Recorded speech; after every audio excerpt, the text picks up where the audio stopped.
بسم اللہ الرحمن الرحیم۔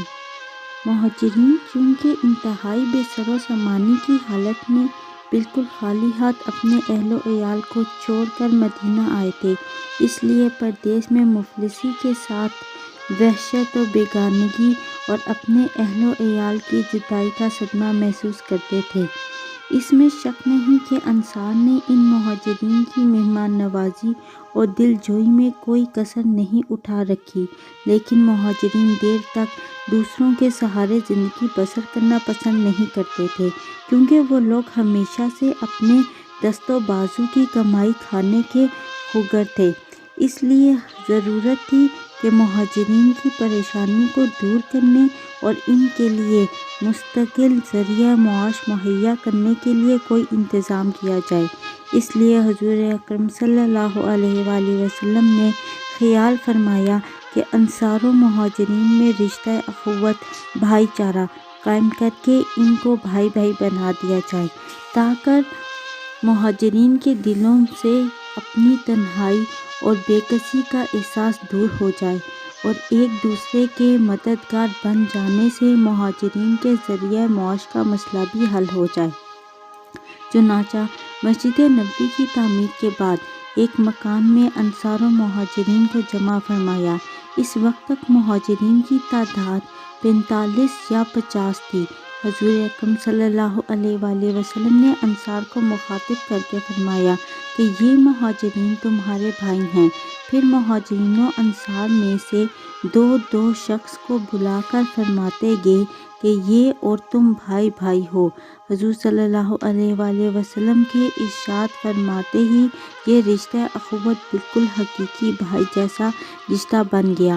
چنانچہ انصار نے مہاجرین کو ساتھ لے جا کر اپنے گھر کی ایک ایک چیز سامنے لا کر رکھ دی اور کہہ دیا کہ آپ ہمارے بھائی ہیں، اس لیے ان سب سامانوں میں آدھا آپ کا اور آدھا ہمارا ہے۔ حضرت سعد بن ربیع انصاری جو حضرت عبد الرحمن بن عوف رضی اللہ تعالیٰ عنہ کے بھائی بنے، ان سے کہا کہ میری ایک بیوی جسے آپ پسند کریں میں اس کو طلاق دے دوں اور آپ اس سے نکاح کر لیں۔ اللہ اکبر! اس میں شک نہیں کہ انصار کا یہ احسان ایک ایسا بے مثال شاہکار ہے کہ اقوام عالم کی تاریخ میں اس کی مثال مشکل ہی سے ملے گی۔ مگر مہاجرین نے کیا طرز عمل اختیار کیا، یہ بھی ایک قابل تقلید تاریخی کارنامہ ہے۔ حضرت سعد بن ربیع انصاری رضی اللہ تعالیٰ عنہ کی اس مخلصانہ پیشکش کو سن کر حضرت عبد الرحمن بن عوف رضی اللہ تعالیٰ عنہ نے شکریہ کے ساتھ یہ کہا کہ اللہ تعالیٰ یہ سب مال و متاع اور اہل و عیال آپ کو مبارک فرمائے، مجھے تو آپ صرف بازار کا راستہ بتا دیجیے۔ انہوں نے مدینہ کے مشہور بازار قینقاع کا راستہ بتا دیا۔ حضرت عبد الرحمن بن عوف رضی اللہ تعالیٰ عنہ بازار گئے اور کچھ گھی کچھ پنیر خرید کر شام تک بیچتے رہے۔ اسی طرح روزانہ وہ بازار جاتے رہے اور تھوڑے ہی عرصہ میں وہ کافی مالدار ہو گئے اور ان کے پاس اتنا سرمایہ جمع ہو گیا کہ انہوں نے شادی کر کے اپنا گھر بسا لیا۔ جب یہ بارگاہ رسالت میں حاضر ہوئے تو حضور صلی اللہ علیہ وآلہ وسلم نے دریافت فرمایا کہ تم نے بیوی کو کتنا مہر دیا؟ عرض کیا کہ 5 درہم برابر سونا۔ ارشاد فرمایا کہ اللہ تعالیٰ تمہیں برکتیں عطا فرمائے، تم دعوت ولیمہ کرو، اگرچہ ایک ہی بکری ہو۔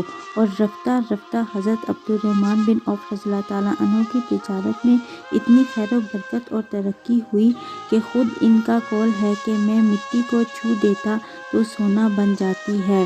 منقول ہے کہ ان کا سامان تجارت 700 اونٹوں پر لد کر آتا تھا، اور جس دن مدینہ میں ان کا تجارتی سامان پہنچتا تھا تو تمام شہر میں دھوم مچ جاتی تھی۔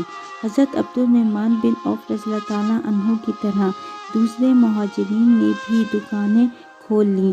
حضرت ابوبکر صدیق رضی اللہ تعالیٰ عنہ کپڑے کی تجارت کرتے تھے۔ حضرت عثمان رضی اللہ تعالیٰ عنہ قینقاع کے بازار میں کھجوروں کی تجارت کرنے لگے۔ حضرت عمر رضی اللہ تعالیٰ عنہ بھی تجارت میں مشغول ہو گئے تھے۔ دوسرے مہاجرین نے بھی چھوٹی چھوٹی تجارت شروع کر دی۔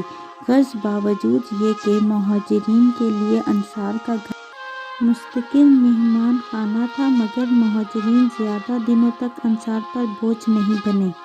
مورخ اسلام حضرت علامہ ابن عبد البر علیہ رحمۃ اللہ کا قول ہے کہ یہ عقد مواخات بھائی چارہ کا معاہدہ تو انصار و مہاجرین کے درمیان ہوا۔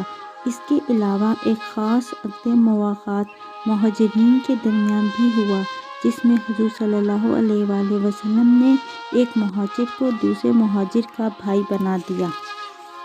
چنانچہ حضرت ابو بکر صدیق رضی اللہ تعالیٰ عنہ اور حضرت عمر رضی اللہ تعالیٰ عنہ اور حضرت طلحہ رضی اللہ تعالیٰ عنہ اور حضرت زبیر رضی اللہ تعالیٰ عنہ اور حضرت عثمان رضی اللہ تعالیٰ عنہ اور حضرت عبد الرحمن بن عوف رضی اللہ تعالیٰ عنہ کے درمیان جب بھائی چارہ ہو گیا تو حضرت علی رضی اللہ تعالیٰ عنہ نے دربار رسالت میں حاضر ہو کر عرض کیا کہ یا رسول اللہ، آپ نے اپنے صحابہ کو ایک دوسرے کا بھائی بنا دیا، لیکن مجھے آپ صلی اللہ علیہ وآلہ وسلم نے کسی کا بھائی نہیں بنایا، آخر میرا بھائی کون ہے؟